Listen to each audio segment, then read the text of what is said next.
Welcome to the broadcast. In just 10 years, Spike Lee has transformed himself from an unknown film student to one of the most well-known and outspoken filmmakers of our time. From She's Gotta Have It to the anxiously awaited Malcolm X, he has created controversy with each new movie while paving the way for a new generation of African-American filmmakers. Starting with his own production company, he's also created a corporate empire from his home base in Brooklyn. He recently launched a new record label, 40 Acres and a Mule Music Works, to create a greater awareness of the variety of black music. We're very pleased to have this distinguished filmmaker join us for an hour conversation about his life and also about his work. Welcome. It's about time. I know you've been trying to get me on here, but we've been Now, what's busy. been the problem? We've been editing Malcolm X. Yeah. How is it any good? It's a great movie. A great movie. Great movie.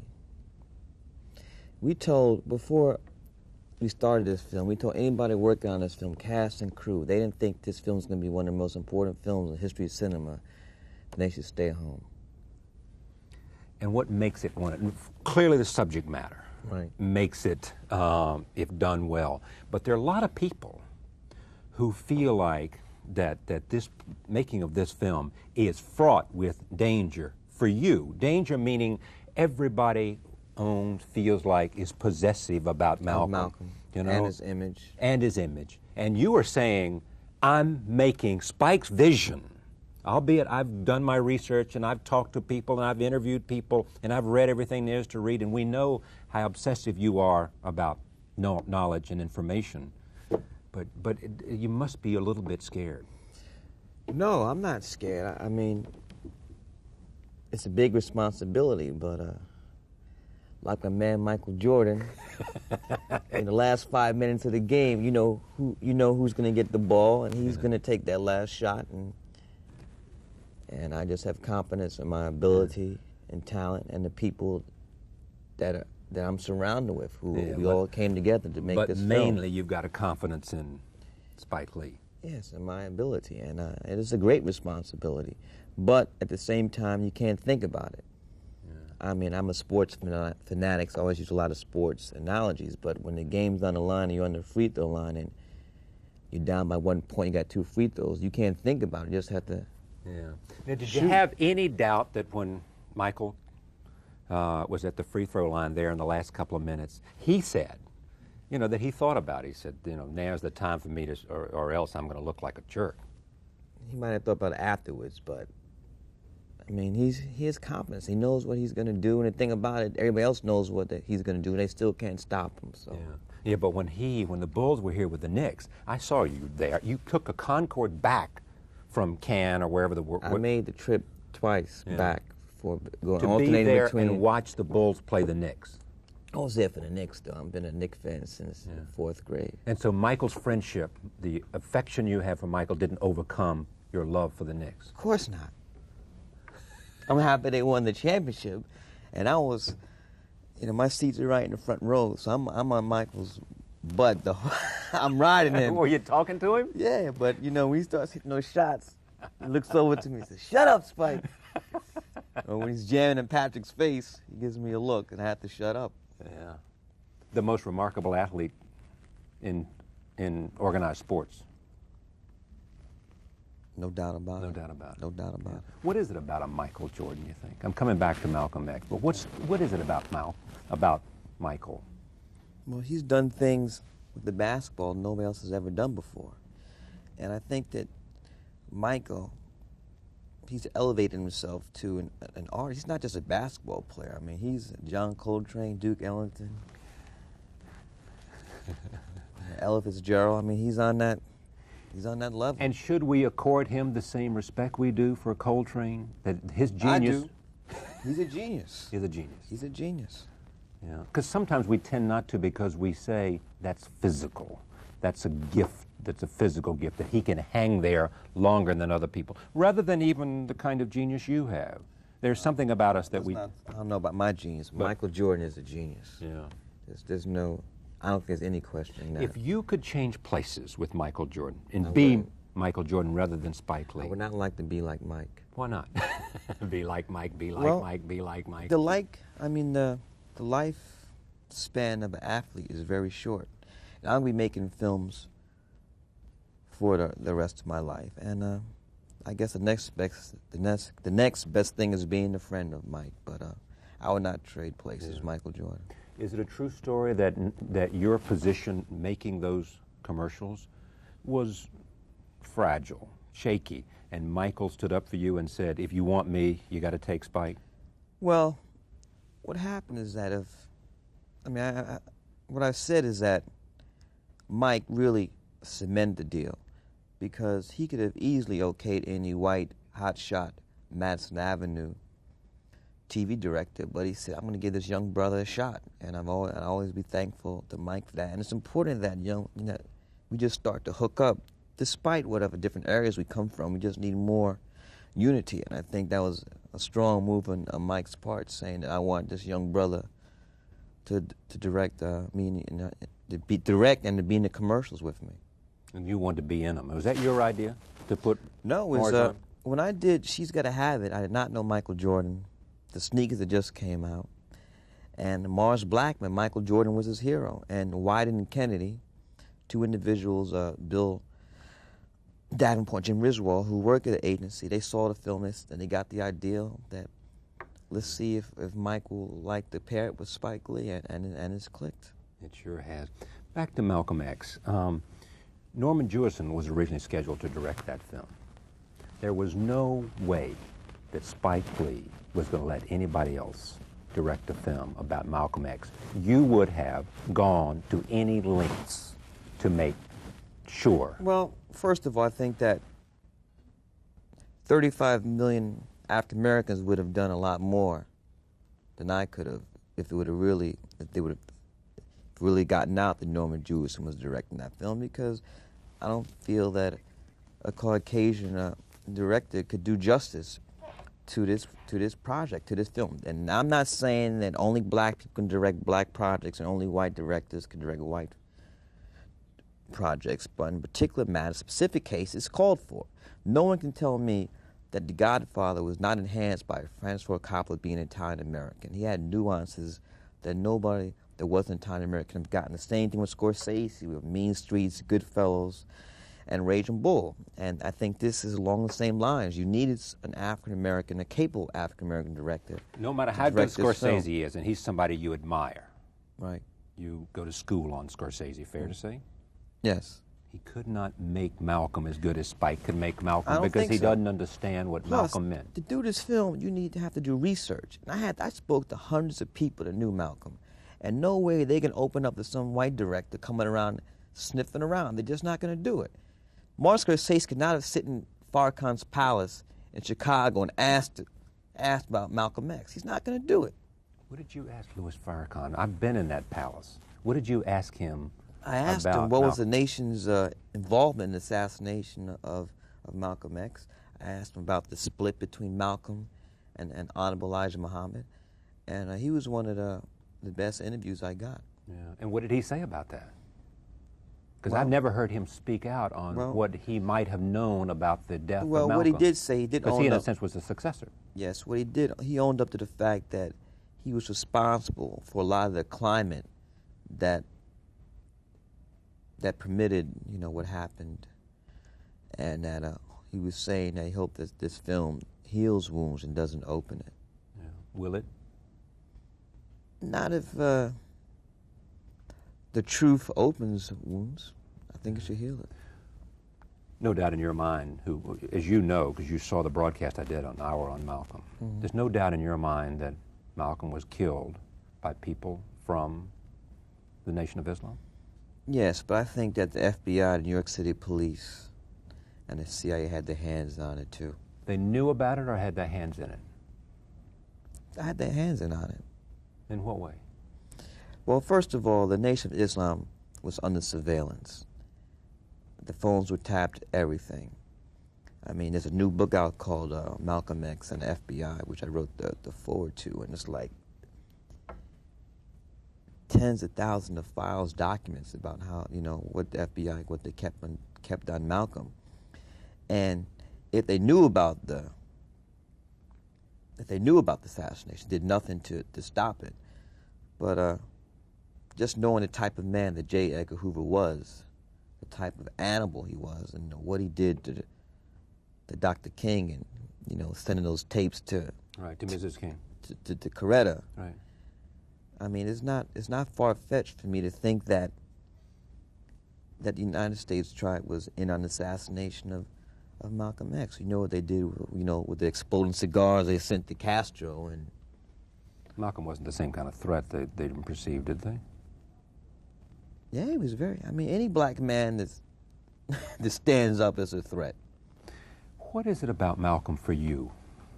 What does he mean to you? And why was it important for you to write and make and produce and direct a defining film? Well, I think Ossie Davis said it best in the eulogy. We said Malcolm was our prince, our shining black prince, and he's a great example of black manhood.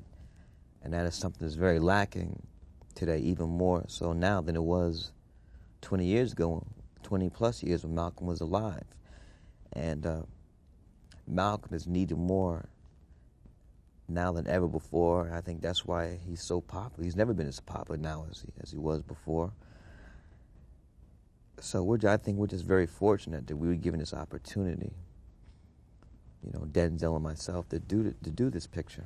Will it change in some way, our understanding of Malcolm by seeing this film? Yes, especially if your only understanding of Malcolm comes from the white media. Especially if you think that if your knowledge of Malcolm, if your entire knowledge of Malcolm is that you think he's anti-Semitic, that he's anti-white, and he advocates violence. If that's all you think about Malcolm, it's definitely going to change your perception of that. How did you change in terms of your perception of him because of all the research, all the conversations, from Louis Farrakhan to Ossie Davis to all the people that knew him, that you were trying to make sure that your vision? Well, what those interviews did, Charlie, they really they fleshed out the character, and they made it possible for me to make him a human being in this film. We know we want to be heroic, we want him to be a human being, and I think that's what these interviews did. Yeah. Someone said, and I can't remember who it is, and you got to help me understand this because I remember, said you were a child of Malcolm because you shared, and this is flattering to you, but that Malcolm had what his skill, maybe this was Ossie, and I think it was Ossie, in fact it was, said that what Malcolm had was not the rhetoric, not the genius, not the in-your-face, not all of that, that what he had was knowledge and information, and he understood the power of knowledge and information, and he studied, and that's what made a difference. And that is in fact what Spike has, and that's why he called you, Spike, as a child of Malcolm. Well, I think that Ossie was being too kind. To you or to? To me. Growing up, I mean, I don't remember the day when, in 1965, when Malcolm X was assassinated. But 3 years later... You were 8 years old. I know, but 3 years later, I definitely remember the day Dr. King was assassinated. I was on my stoop in Brooklyn, Warren Street in Cobble Hill. My mother was 2 blocks away. I could hear her screaming and yelling, "They killed him! They killed him! They killed Dr. King!" She was hysterical. So I was kind of too young to really be up on Malcolm. But that didn't really happen until I was in junior high school and I read the autobiography of Malcolm X. Yeah. But you end the film, not this film, but the other one. Do the right thing. Do the right thing by saying Malcolm's way or Martin's way?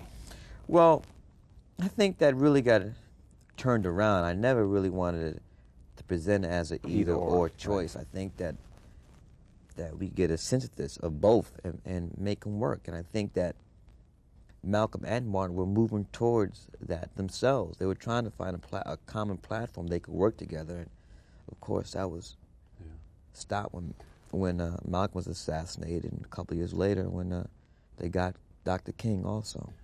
You feel closer, though, to Malcolm. Yes. And I think the majority of young black Americans do also. Why?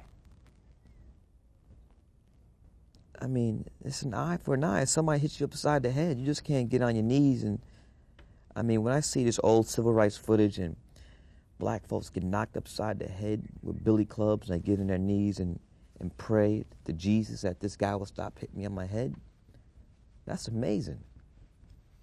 And the evidence, today... Spike could never do that. No, and the majority of young black Americans aren't going for that either. What do you think Malcolm's message today would be in the wake of what happened in Los Angeles and some other incidents we've had around the country? Well, and in he would be disturbed about that, but even more than that, Malcolm would be disturbed by,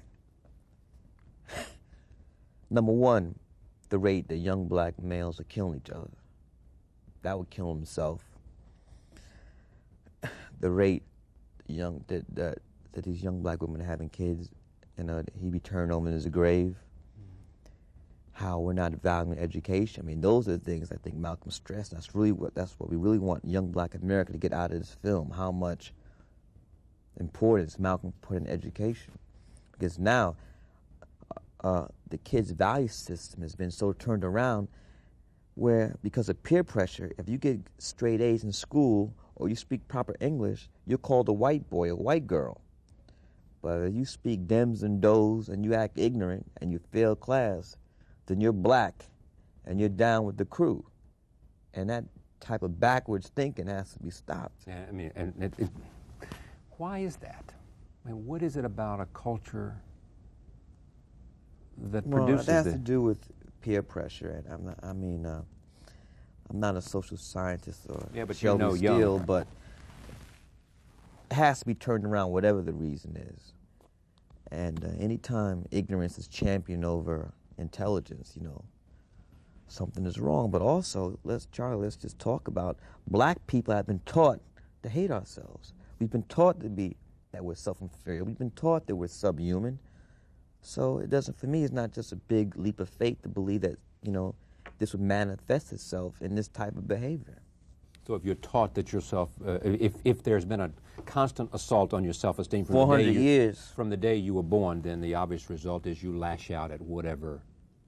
Exactly, you turn it around. You think this film somehow has a message for those kids? That education is crucial? We even took out this, we really cut down the profanity.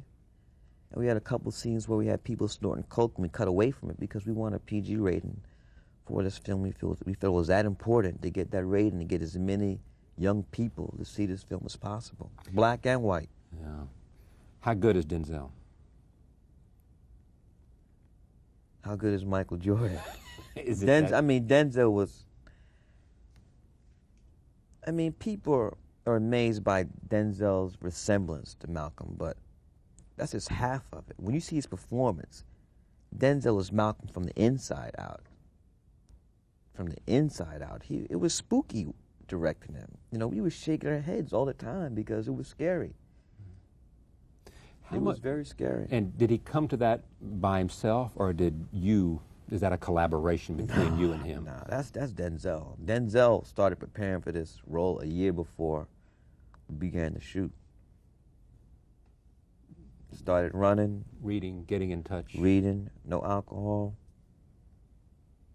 Fasting. He was on a mission. As we say in sports, he came to play. Exactly. And he did not fumble the ball either. No turnovers, as we saw with the Trailblazers. I said intelligent basketball. I said to somebody as they began to eat, as the Bulls came back, I said, if this game is within 3 points and 5 minutes to go, Michael will own that court. I mean, it was obvious what was going to happen. I think it was obvious that Portland was going to crack. Yeah, why? Is that bad coaching or what? Adelman. Rick, out of here. Out of here. I just want to give we have a clip here. This is a trailer from Malcolm X. Okay. Spike Lee's film, Malcolm X, opens in November 20th. November 20th is much awaited. We'll talk more about it, and plus we'll talk about her career in film for Spike Lee. But roll tape, take a look at this first clip I've seen. Wow. How do you feel when you rap on a film like this? Well, we really had two raps. We started the shoot in September, and we went up to the Christmas holidays. We broke for the holidays and went to Africa to finish.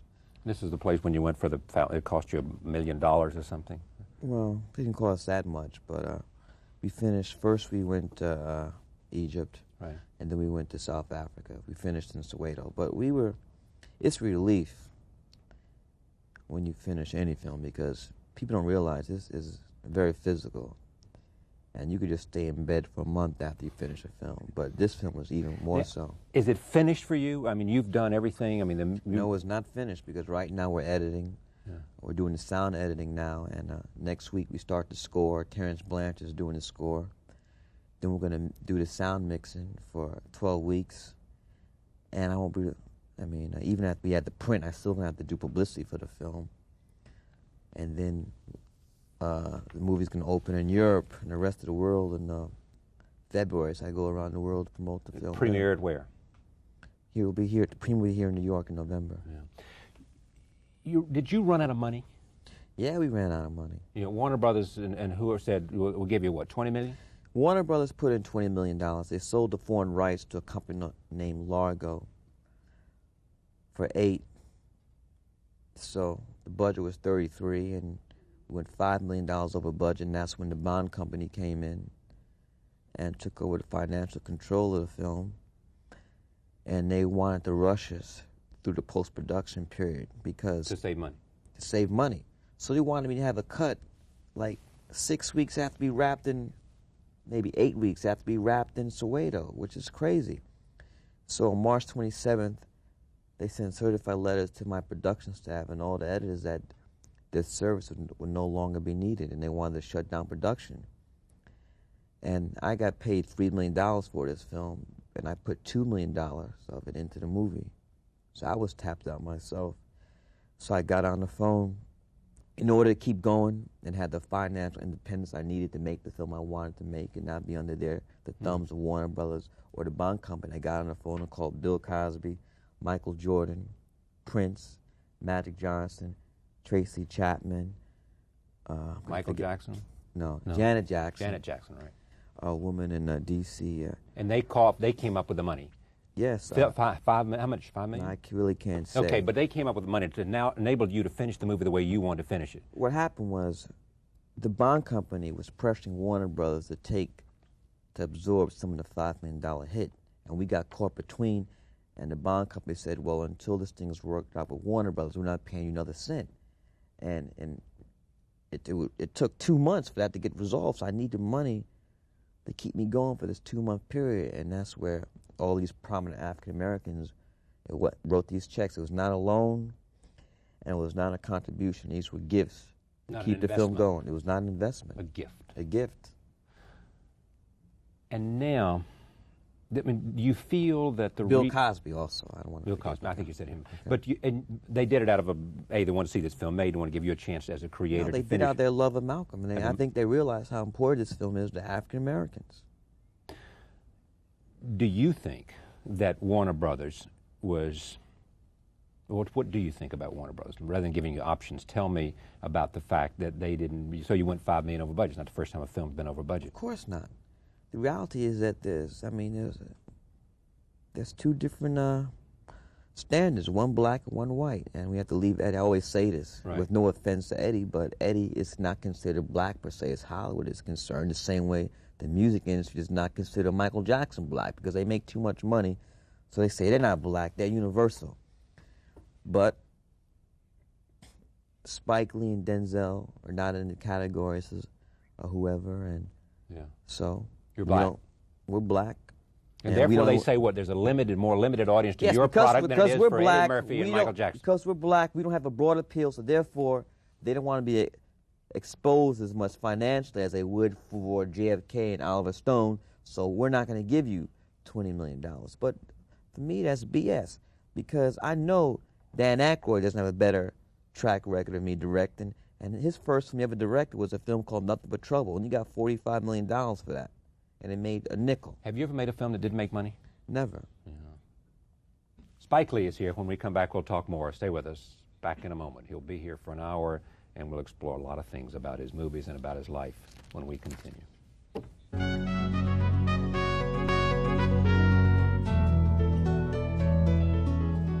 We're back with Spike Lee. I had to correct you, so I'll take credit for it. There was a great omission. Oprah. I'm sorry, I meant to include you. I got a lot of things in my mind, Oprah, so please forgive me. Because she was there, top right at the beginning with Cos and She was call number 2. Is that right? And I got her check the next first day. call was to Cos. And he said, what do you need, Spike? That's it? I got his check the same day. Yeah, because he's here in New York. No, I was in L.A. when I made the call. And then Oprah said, whatever you need, brother, go to it. That's right. They all came through. Malcolm means something special to you because there is this thing about you, and I assume and it's what you've been talking about, this assertion of manhood, this sense of dignity. It is, help me. Go on, you were doing good. But everything about you, everything I read, everything I know about you, it is Spike Lee stands up and proudly says, you will accept me for what I am, a proud black man. I don't know if it's all that, but I've just... So yeah, if you give me enough rope, I'll hang myself. I just think that in the past there have been too many black men who did not stand up or kowtow because they had a mortgage to pay or a car note, or they didn't want to lose their gig. But, sometimes you gotta,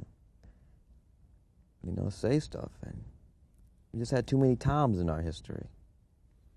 Boy, that'd be the worst thing they could say to you, wouldn't it? One of the worst. Anybody ever said anything like that to you? Yeah, but, it didn't come from anybody important, no. Take me back, born in 1957. In Atlanta, Georgia. In Atlanta, Georgia. Came to New York. Brooklyn, New York. 1950, what? 59. Yeah. Crown Heights. Yeah. Dodgers. Union Street. Yeah. Dodgers had left. They had just left, right? Right. Yeah. Dad was a musician. Jazz musician. Mother was a teacher. She wasn't teaching then. She was just being a housewife. Yeah. You were the oldest. Yes. 4 other brothers? 5. 5 brothers in all. 1 sister? No, 4 brothers, 1 sister. Yeah, and 1 sister. Mm-hmm. In fact, you have said, I want all boys. 5 boys. 5 boys. You don't want any girls? Headaches. Come on, is it? Or you just want to bring out more young black men? No, I like to have 5 sons. You don't want any daughters? I'm not going to throw them in the river. You're so... you know what? You will never... Like they do in some other cultures, but... So you grew up in Brooklyn, the oldest, your father, How old were you when your mother died? 20. I was a sophomore at Morehouse College. Tough time for you? Yeah, it really affected my youngest brother, Sankey, the most, because he was... I'd been away. Yeah. Close to your father growing up? Yeah, we were all a close-knit family. Still are? Not really. We all live within the same neighborhood, so it might be like... Yeah. It kills my grandmother. I talked to my grandmother. Did you This know? is Mama? Yeah. This is your mother's mother? Right. She says, did you know such and such is in Europe? I said, what happened? You didn't know your brother's in Europe? I said, no. I said, Lord, Lord, Lord, I don't know what I'm going to do about my grandchildren. It just worries me to death. She calls you Spiky. Yes. It's not Spike, it's Spiky. Spiky. Your mother named you Spike. Yeah, she said I was a tough infant. Were you? You mean you were tough in the womb, or you just were tough growing up as a kid? I never found out the specifics, but the nickname has always stuck. Name is Shelton. My given name was Shelton Jackson Lake. Know anybody called you Shelton? First couple of years in school, elementary school, I was called Shelton. Yeah. Went to Morehouse College. In Atlanta, Georgia. Yeah. Third generation Morehouse. Morehouse, yeah. Boy, you really got insulted at the New York Times and wrote Max Frankel, put a little message on his answer machine once at the New York Times because they suggested that... I cursed up a blue streak. Yeah. What did you tell him? Maybe just do some fact checking. How are they going to say that... Insulted you because they said you weren't a college graduate. They said that a lot of the faculty and students at Harvard are questioning why a person like Spike Lee is allowed to teach when he doesn't have any degrees. They only graduated from high school. And you saw that and you said what? I cursed up a blue streak. And I was trying to reach the guy so he wasn't in, so I just left some choice words on his answer machine. Just give me a flavor for it without using the words. Well, I think it was Harper's, some magazine printed verbatim what I wrote. It was UMOF, yeah. Yeah, there were a lot of MFers in it. Yeah, there were a lot of MFers. Basically you said I'm insulted. Morehouse, degree from Morehouse. There is this story that you and John Wilson, who's now at MIT, right? Right. Right. went to see Deer Hunter, with De Niro and Christopher Walken. And John Savage. And John Savage. And you walk out of there, the late John Savage. You walk. Oh, no, John John's Savage's alive. still alive. Right? You walk out of that film, and I hope so. I saw him Saturday night. No, you know, I was thinking about the person that there was another fellow that was in with one of De Niro's films, not John Savage. You're right. You walk out of that film, and you. John Casale, you're talking about. That's right. Dog Casale. Day. That's right. With Pacino. Right. Right. You walk out of that film, and you say, "I am going to be a filmmaker." True, you know, John true? said that. I don't remember saying that. I read that. I would say, because It sounds good. It sounds good, but that sounds like the classic story that's been told by every single director. I did not get hit by a lightning bolt and decide I want to be a filmmaker. It was a very gradual thing. But you saw these. You began to watch a lot of movies. I've always seen movies since I was young, but I never knew that. I mean, when you're a young black kid, you don't know any black directors. You go to the movies, you eat all the popcorn you could eat, you drink all the Coca-Cola you could drink, and It's close to any girls that may be there. As you can and you go to movies and you go home. But I never thought about people actually have careers, lives making movies until college. At Morehouse? At Morehouse. Yeah. I was a mass communications major, and they had some Super 8 facilities. One summer I bought a Super 8 camera that also happened to be, that was the summer of 1977, which is the summer of the blackout. And I just filmed all that summer. And I said, I like this. Did you have any talent? Starting out? Yeah. No. Yeah, because you went to film school. Why'd you go to NYU Film School? By then you knew you needed some training. I needed craft. Right. Did you get it there? Yeah, I got it there. Yeah. And you made that first film about Joe's Barbershop. Well, that was my thesis film. NYU is a 3-year program. Yeah. My first film was a 20-minute black and white film called The Answer.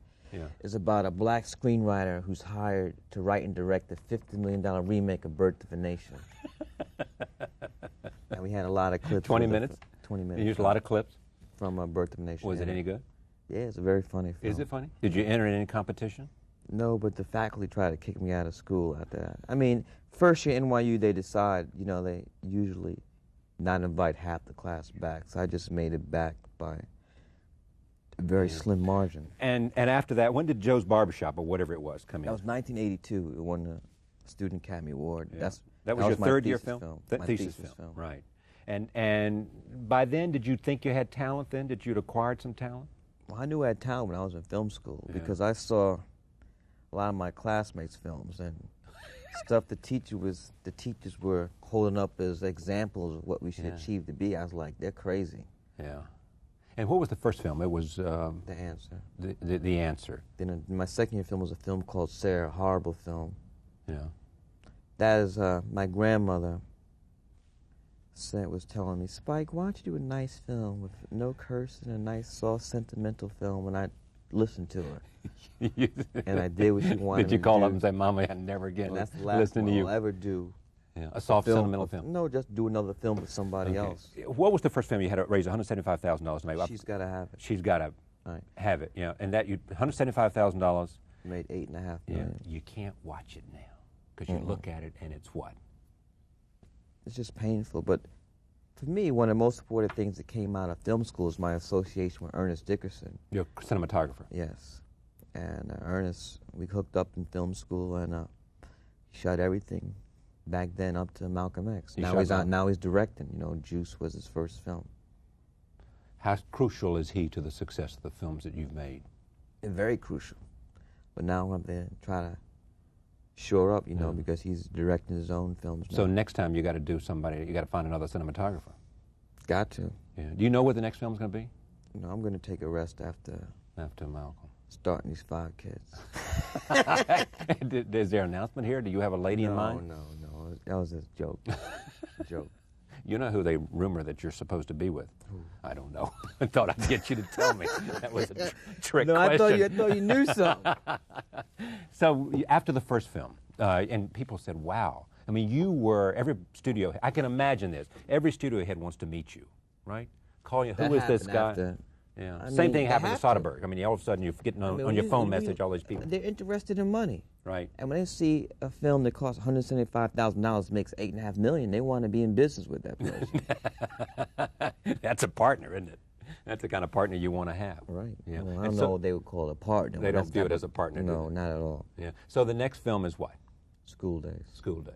Which is like my 4 years at Morehouse. After that, Do the Right Thing. Right.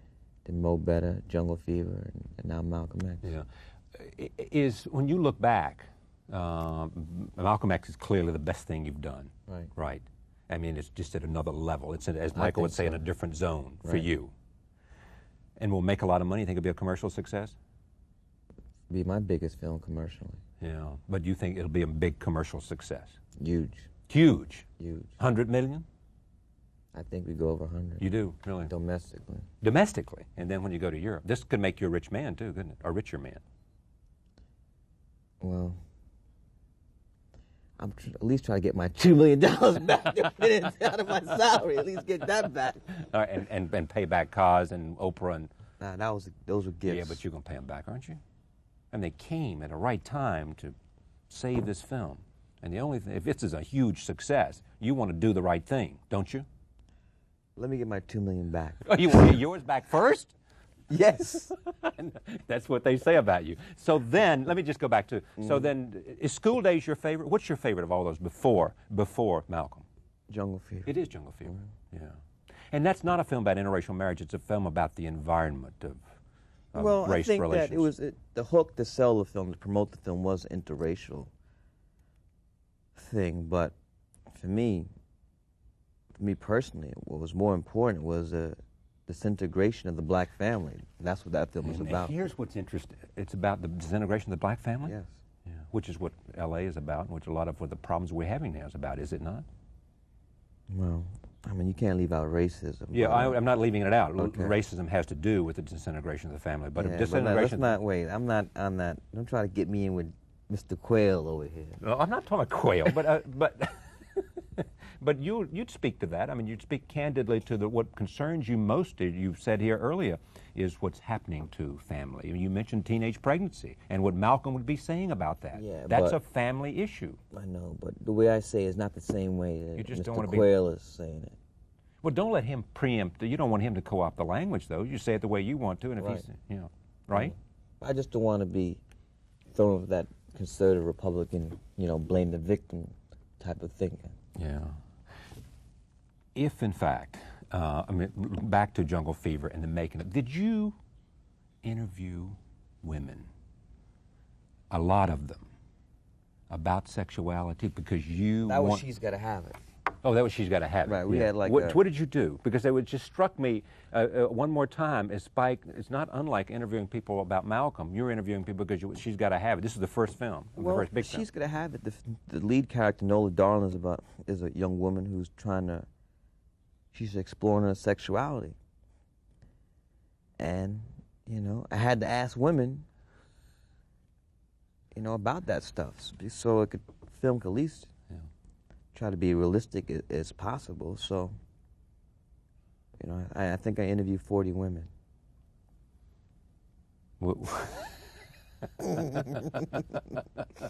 Did you learn anything? Yeah, I learned a whole lot of stuff. I still got the tapes, too. You do? Yeah. This is like Sex, Lies, and Videotape. You know that. Yeah, but we did this in '84, though. Yeah, okay. One of the things do you think you understand women, and you think women in your film are Well, that's the biggest, bomb that's been lobbed at I know me, it is. That's why I want you to speak to it. That I do not respect women, that my women characters are weak, and I don't really think that that's a justified charge. I think that filmmakers have to do what they know about.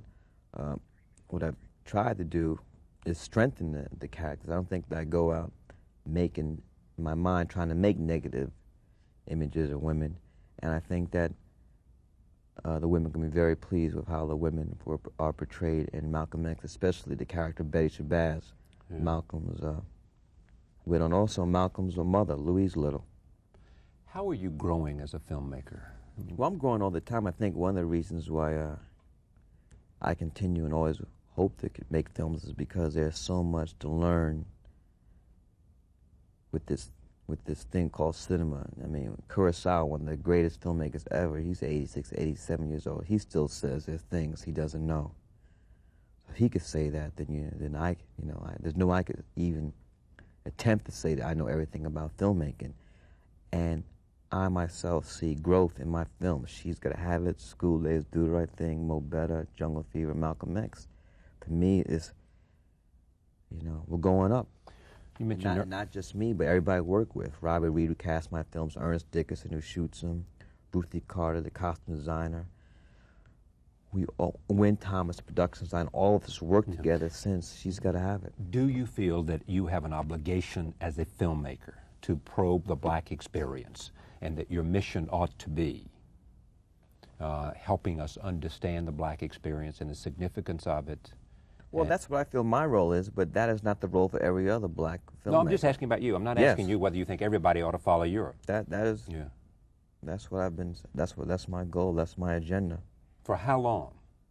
I mean, if somebody comes along and wants you to do Compton Rogers, wrong guy. Somebody comes along and wants you to do a great love story that's not part of the black experience, wrong guy. Well, I'm not saying that, but if you your look at mandate and your agenda. I mean, if you look at my films are a lot more multicultural than. Well, clearly they have a broader appeal. I mean, you're not just limited to a certain audience. No, I'm saying no, but if you compare me, the racial makeup of my films, compare that to the racial makeup of filmmakers like Woody Allen, right, and a lot of other people I could name. I mean, it's a lot more diverse with my films, but I mean, Woody Allen has never been asked, is he ever going to do a film that doesn't deal with, intellectual Jewish people who live on the Upper West Side? No one ever asked Fellini, are you ever going to do a film that doesn't deal with Italians? No one's ever going to ask Kurosawa, are you ever going to do a film that doesn't deal with Japanese? But I mean, I put our culture in that same thing. But you're not insulted by the question, are you? I mean, are you? I'm not insulted by the question. But I mean, I'd ask Woody Allen. I mean, I asked the question though. But so you asked Woody Allen that question. What did he say? No, I would ask him that question though. I mean, how come he's never been asked that question? Well, because he never comes in and sits down to talk to me. That's one reason. But even journalists had access. He's done interviews. I don't know. Woody Allen has done interviews. He's never been asked. All the movies you do in New York, how come there are no black people? How come there are no poor? I mean, there might be an extra. How come you only speak to the Jewish experience in New York? Is that what you... He's not asked that question. And I had no problems with him making the films he wants to make. Yeah. But my first two films, She's Gotta Have It, School Days, I was asked constantly by journalists, so you ever going to have any white people in your films, Spike? Yeah, white? All the time. Yeah. All the time. And only white people ask about Mookie. Well, let's put it in context. I do a lot of, I give a lot of talks around the nation's schools, colleges, and universities. And after I give my talk, I always open up the floor for a question and answer period. And did Mookie do the right thing? The question always arises from why does Mookie throw the garbage can through the window? No black person's ever asked me that question because they understand exactly why Mookie threw the garbage can through the window. Spike Lee, back in a moment. Stay with us.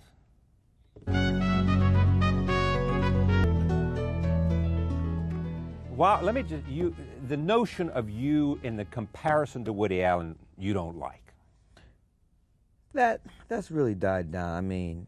You mean people don't ask it anymore? They don't ask anymore because now I have a body of work. But after my one film, She's Gonna Have It, that's all I heard, but I was a black Woody Allen. Yeah. And how'd you make you feel?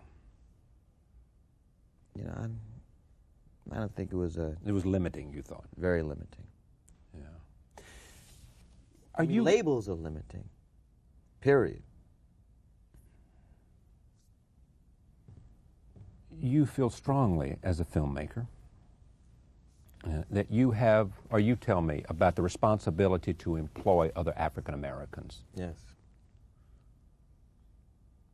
This industry is basically lily white, and it's that way because of the unions. We had a furious fight with the Teamsters. You refused to use them. we weren't going to use Teamsters on this film, Malcolm X, unless they opened up, unless we had a black Teamster captain. They hired more minority teams. Also, they start some type of training ground. I mean, I should be shot if I do a film like Malcolm X. I give $2 million to a union that doesn't employ any black people. It's crazy. I wasn't going to do that. And what did they threaten you? What happened? Were they going to break my kneecaps? I don't know. I'm asking. No, we had several meetings, but they finally, I mean, I got on Phil Donahue one day and blasted him, and so I got a call the next day, said, come on up to Long Island. We sat down, things got worked out. But they still need to hire more black folks. Yeah. Local 52 also. Why do you stay in Brooklyn? Well, there's really no need for me to live in Hollywood, and I'm very comfortable living in Brooklyn's where I grew up.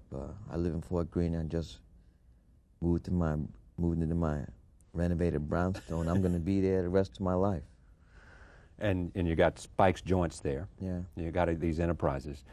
You are, some say, as gifted a businessman as you are a filmmaker. You think that's true? Well, I know that's true. I am a son of a very gifted, talented jazz musician, and despite how talented my father was, he wasn't making any money because of his artistic beliefs, because you're not going to make a lot of money playing jazz unless you're Wynton Marsalis or Branford. That only happened recently. Right. And I did not want to be a broke artist, and I said, you know, it takes more than talent. And what you want to do, we got a clip here, and this is one of the artists. You created a 40... Yeah, we have a label that's distributed through Sony, 40 Acres and a Mule Music Works. Yeah, and roll tape, and this will explain some of it, and we'll see. This is... When you look at where you are, is it where you expected to be? I expected to get here sooner. Did you really? Yeah. I graduated from film school, 82, and She's Gonna Have It didn't come out till 86. So. That was 4 years. Too long. And then you made one film a year, pretty much, huh? Yes, we've made 6 films the last 7 years. That's why I have to take a rest. Yeah. And what are you going to do when you rest? Probably write. Yeah. Do a lot and begin this family. These 4. Well, I gotta get married first, but write and just take a rest. My grandmother worries about me all the time. I think I'm just gonna fall out. Burn out. Kill over with a heart attack or something.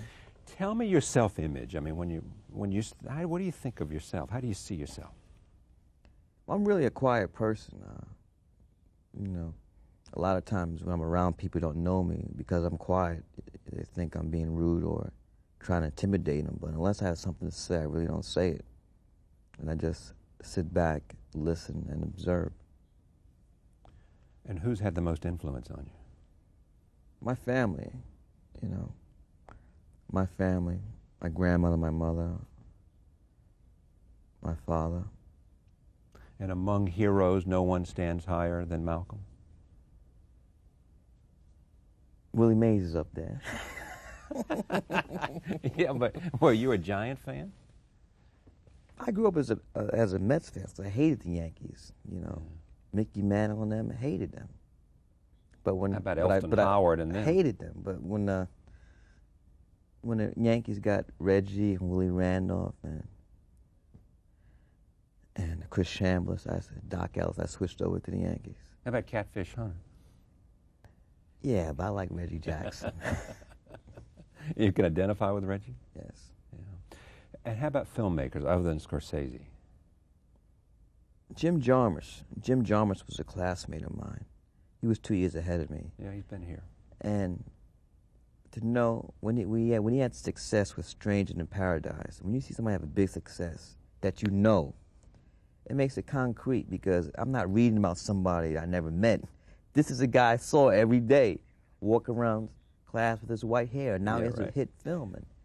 And I said, I could do that too. You were born with this confidence, weren't you? I mean, yeah. Early on, somehow, somebody said. Well, my parents, they've never really discouraged me. I think I'll always be grateful for that, because parents do so much to take the sale out of their kids. Don't be a painter, don't be an artist. You're not going to make any money like that. Don't do this, don't do that. They never said that. They encouraged me, patted me on the back, and said, "You can do it." And so that has paid off in the long run. What do you say to those people that, in the wake of, to your own brothers and sisters, in the wake of Los Angeles, in the wake of where we are, what some say was a alarm bell in the night, some say was a wake up to the music, America? Wake up. Wake up to reality of racism, wake up to reality of what it's like to live in America. And racism permeates every fabric of our society. And, you know, people want to join hands and sing "We the World" all they want to, but that's not really. Yeah. You said I went to the Super Bowl. That's Walt Disney. You went to the Super Bowl and you hated all the symbolism. It was 2 years ago. The Giants, Buffalo. Yeah. All of Tampa Bay. It was like Triumph of the Will. Almost reminded you of that film with Lenny Riefenstahl. Right, it was a Nazi rally. Yeah. Are you optimistic that we can deal with these things in America? I would be if I had somebody I could vote for. You don't like Clinton? Nope. You don't like Perot?